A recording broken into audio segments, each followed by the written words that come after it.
digestive system consists of the alimentary canal and its associated glands. The various organs of the human digestive system in sequence are mouth, esophagus, stomach, small intestine, large intestine, rectum and anus. The glands which are associated with human digestive system and from a part of human digestive system are salivary gland, liver and pancreas. Now we will discuss one by one. In the mouth or buccal cavity, food is taken into the body through the mouth. The teeth cut the food into small pieces, chew and grind it. The salivary gland secretes a watery liquid called saliva.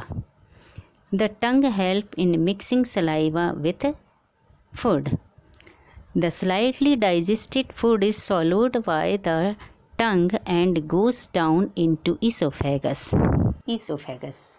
The esophagus is a tube or food pipe which connects the mouth to stomach. Next, in the stomach, esophagus brings the slightly digested food from the mouth into stomach.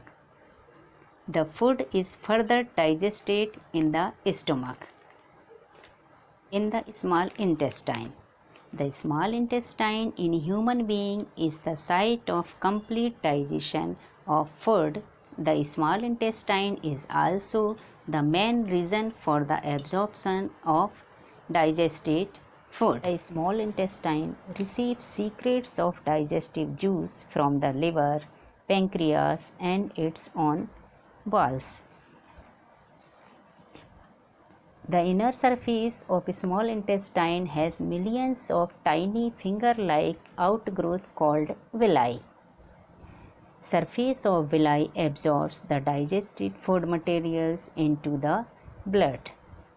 A part of the food which we eat cannot be digested by our body. This undigested food cannot be absorbed in the small intestine. The food that remains undigested and unabsorbed passes from the small intestine into large intestine. In the large intestine, absorb most of the water from the undigested food materials.